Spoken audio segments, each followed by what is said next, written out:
In today's video, I am going to teach you how to change Google Chrome icon vertical bar. How to change icon picture on Google Chrome.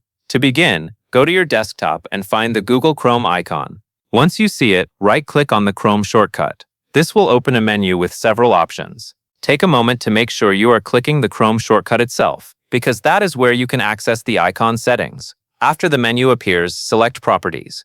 This will open the Chrome Properties window, where you can manage different settings related to that shortcut. In this window, look for the option that says Change Icon and click on it.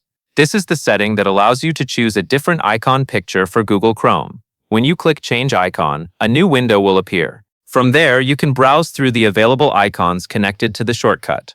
If you already have a specific icon file saved on your computer, this is also the point where you would normally choose it, depending on what is available in that window. Once you have chosen your preferred icon, confirm the selection in the window.